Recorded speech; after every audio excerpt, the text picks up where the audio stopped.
आज की वीडियो मैं सीबीएसई के लिए स्पेशली बना रहा हूं और मैं स्टूडेंट्स के पेरेंट्स से भी बात करना चाहता हूं और मैं उन स्टूडेंट्स के बिहाफ में आज एक छोटे से मुद्दे पे आप सभी का टाइम चाहता हूं।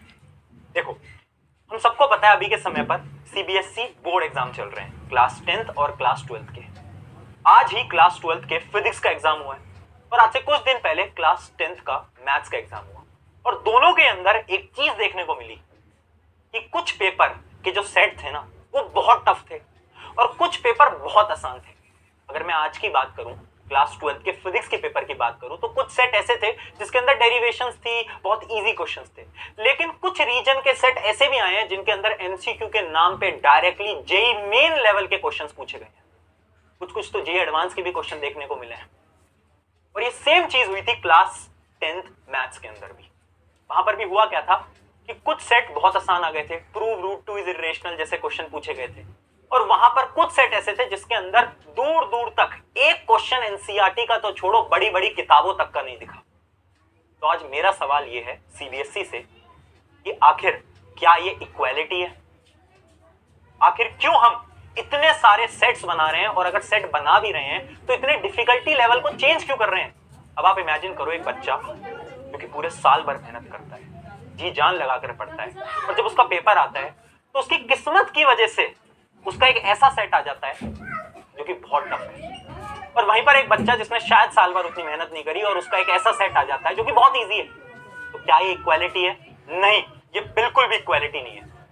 आज ना हमारा मुद्दा पेपर टफ बनाने के ऊपर नहीं है। हम मान लेते हैं कि सीबीएसई ने एक बार को पेपर टफ बनाया, बट वो अलग बात है कि शायद सीबीएसई को पेपर टफ बनाने से पहले एनसीईआरटी के लेवल को ऊपर ले जाना चाहिए था, सैंपल पेपर्स के लेवल को ऊपर ले जाना चाहिए था। लेकिन हम मान लेते हैं एक बार को कि हाँ सीबीएसई थोड़ी आलसी है, उन्होंने ये सब नहीं करा। लेकिन आखिर अगर हम पेपर्स बना रहे हैं अलग अलग रीजन के, तो सीबीएसई एक चीज तो सोच सकती थी कि हर एक बच्चे का सेट की डिफिकल्टी लेवल बराबर होनी चाहिए। देखो, आज से पहले भी ना सेट्स अलग अलग बनाए गए हैं, लेकिन इतना डिफरेंस इन डिफिकल्टी लेवल आज तक देखने को नहीं मिला। ये पहली बार देखने को मिला है, मैथ्स के एग्जाम में भी, फिजिक्स के एग्जाम में भी। तो आखिर ऐसा क्यों हो रहा है और इसका क्या सोल्यूशन है? अगर मैं सोल्यूशन की बात करूं तो मेरा यह मानना है कि सीबीएसई को एक स्टेटमेंट रिलीज करनी चाहिए जहां पर वो ये बताए बच्चों को कि जिन जिन का सेट मुश्किल है, जिसका डिफिकल्टी लेवल मुश्किल है, उन सबको ग्रेस मार्किंग मिलेगी, उनकी लीनियंट चेकिंग होगी। क्या तुम्हें नहीं लगता है सही बात है? ऐसा होना चाहिए ना। और इसी चीज के लिए मैं यानी प्रशांत किराड़, आप सभी का अपना प्रशांत भैया, हम अपनी तरफ से एक पीआईएल फाइल कर रहे हैं। इस पीआईएल के अंदर हम क्या करेंगे कि हम सीबीएसई ये जो बेकार प्रैक्टिस कर रही है इसके ऊपर आवाज उठाएंगे, आपके हित में बात करेंगे और ट्राई करेंगे कि सीबीएसई की तरफ से एक रिप्लाई आए जहां पर वो ये रिलीज कर पाए कि हाँ, जिन जिन का सेट मुश्किल आया है उन सबको लीनियंट चेकिंग और ग्रेस मार्किंग मिलेगी। क्योंकि अगर ये नहीं हुआ ना तो मेरा तो ये मानना नहीं है कि इक्वालिटी है। क्योंकि मुझे पता है, मैं बच्चों के साथ मेहनत करता हूँ, पूरे साल भर उन्हें पढ़ाता हूँ, मुझे पता है बच्चे कितने मेहनत करते हैं। बोर्ड एग्जाम ना इनके लिए ना इनकी लाइफ के बराबर होता है। ये साल भर ना लगकर मेहनत कर रहे थे और अब जब वो ये देखते हैं ना कि कुछ पेपर गलती से मुश्किल आ गए और कुछ पेपर आसान आ गए, उनको बहुत बेकार लगता है। उनका जो कॉन्फिडेंस होता है ना वो पूरी तरीके से टूट जाता है। ये मैं फील कर पा रहा हूँ, पिछले 3-4 दिन से यही हो रहा है और आज फिजिक्स के पेपर ने भी प्रूव कर दिया। इसका सिंपल सोल्यूशन है जो कि शायद सीबीएसई को करना चाहिए।